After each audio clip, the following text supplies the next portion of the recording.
आज कक्षा 10 में हम लोग मनुष्य के वृक्क के बारे में पढ़ेंगे। मनुष्य के वृक्क संख्या में 2 होते हैं। कितने होते हैं? 2। यह उदर गुहा में कशेरुक दंड यानी रीढ़ की हड्डी के पार्श्व में स्थित भूरे रंग के होते हैं। कैसे होते हैं? भूरे रंग के। तथा इसका आकार सेम के जैसा होता है, सेम के बीज के आकार के समान होते हैं। प्रत्येक वृक्क की लंबाई लगभग 10 सेंटीमीटर होती है। लंबाई लगभग 10 सेंटीमीटर होती है तथा 6 सेंटीमीटर चौड़ा, लगभग 3 से 4 सेंटीमीटर मोटा होता है। कितना होता है? 3 से 4 सेंटीमीटर मोटा होता है। दायां वृक्क बाएं वृक्क की अपेक्षा कुछ नीचे स्थित होता है। ऐसा इसलिए होता है क्योंकि दाईं ओर यकृत होता है। क्या देखा गया कि दायां वृक्क बाएं वृक्क की अपेक्षा कुछ नीचे स्थित होता है। ऐसा इसलिए होता है क्योंकि दाईं ओर यकृत स्थित होता है। सामान्य रूप से एक वयस्क पुरुष में वृक्क का भार लगभग 125 से 170 ग्राम होता है, परंतु स्त्रियों में इसका भार कम होता है। यह लगभग 115 से 155 ग्राम होता है। कितना होता है? 155 ग्राम। अब प्रत्येक वृक्क का बाहरी किनारा उभरा हुआ होता है, परंतु इसका जो भीतरी किनारा धंसा हुआ होता है। इसका बाहरी किनारा जो उभरा रहता है और भीतरी किनारा धंसा हुआ होता है, जिसमें से मूत्र नलिका निकलती है। इस धंसे हुए स्थान को हाइलम कहते हैं। धंसे हुए स्थान को क्या कहते हैं? हाइलम कहते हैं। मूत्र नलिका नीचे जाकर एक पेशीय थैलीनुमा संरचना में खुलती है। इसे मूत्राशय कहते हैं। क्या कहते हैं? मूत्राशय। मूत्र नली की लंबाई लगभग 30 से 35 सेंटीमीटर होती है। वृक्क की आंतरिक रचना को देखेंगे। अब हम लोग क्या देखेंगे? वृक्क की आंतरिक रचना को। तो वृक्क की आंतरिक रचना को देखने के लिए इसका अनुलंब काट करते हैं। इसका अनुलंब काट के बाद इसका अध्ययन करते हैं हम।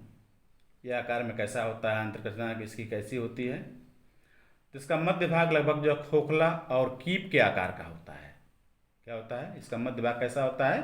खोखला एवं कीप के आकार का, जो क्रमशः सकरा होकर मूत्र नलिका का निर्माण करता है। किसका निर्माण करता है?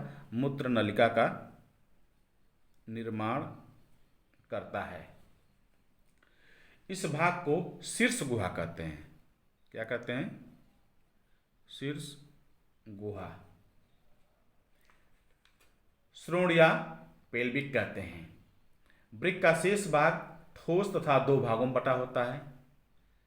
इसका जो बाहरी भाग होता है वह हल्का बैंगनी रंग का, जिसको कहते हैं वल्कुट या कॉर्टेक्स, और उसका भीतरी भाग गहरे रंग का मेडुला कहलाता है। वृक्क में असंख्य कुंडलित तथा लंबी सूक्ष्म नलिकाएं होती हैं। इन्हें वृक्क नलिकाएं कहते हैं। क्या कहते हैं? वृक्क नलिकाएं। इन्हें वृक्क नलिकाएं कहते हैं। प्रत्येक नलिका के प्रमुख भाग होते हैं। पहला इसका भाग प्रमुख 2 भाग होते हैं। इसका पहला भाग प्याले के आकार का ग्रंथिल होता है, जिसको हम मैलपीगियम संपुट या कोष कहते हैं।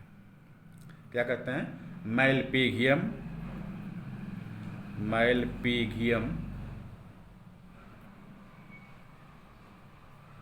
संपुट या कोष कहते हैं।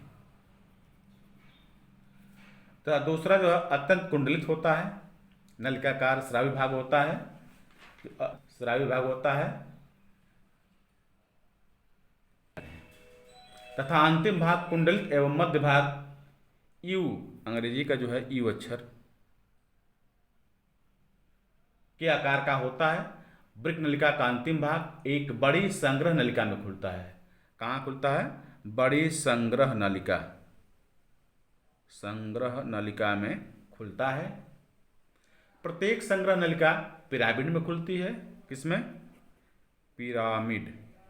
अब क्या होता है कि ऐसे जो है कई पिरामिड होते हैं जिनकी संख्या लगभग 10 से 12 होती है, जो अपने सकरे भाग से शीर्ष गुहा या पेल्विस में खुलते हैं।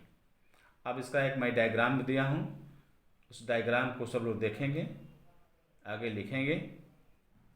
अब देखो इस फिगर में जो है ये भाग पिरामिड हो जाता है, बलकुट कार्टेक्स है, यह मेडुला ब्रिक नाभि होती है और इसी को कहते हैं क्या? शीर्ष गुहा। ये मूत्र नलिका होती है। इस प्रकार फिगर बना करके ये क्या है? मनुष्य के वृक्क की आंतरिक संरचना। इस संरचना को देख लिया गया, वृक्क क्या होता है उसका वाह्य आकार देख लिया गया, संरचना देख लिया गया। अब जो है वृक्क के कार्य, वृक्क के कार्य, वृक्क का देखो ये वृक्क जो है मनुष्य के लिए मुख्य उत्सर्जी अंग होता है। यह जो है सबसे पहले इसका काम होता है नाइट्रोजनी वर्ज्य पदार्थों को मूत्र के रूप में निष्कासित करना। दूसरा हो जाता है पीएच मान को नियंत्रित करना। पीएच मान का मतलब इसकी अम्लीयता और क्षारीयता का नियंत्रण करना। अगला कार्य इसका जो होता है यह बाह्य पदार्थों जैसे कुछ अतिरिक्त औषधि या औषधि का रंग या कुछ विषाक्त पदार्थ, इन सब का निष्कासन में सहायता करते हैं। इसके बाद जो है ये रुधिर में पराशरीय दाब को नियंत्रित रखकर रक्त दाब को भी नियंत्रित रखते हैं। इसके अलावा जब ऑक्सीजन की कमी होती है तो ऐसी स्थिति में यह लाल रुद्राणुओं के निर्माण को भी प्रेरित करते हैं। अब जो देखो इसमें हम लोग देख लिए कि वृक्क क्या चीज होता है, वृक्क के बाह्य रचना को, वृक्क के आंतरिक रचना को और इसका चित्र तथा वृक्क के क्या कार्य होते हैं। तो इसको मैं नोट्स के रूप में व्हाट्सएप पे डाल दे रहा हूँ। इसको सब लोग अपने नोटबुक में लिखना और अच्छी तरीक़ा से याद करना।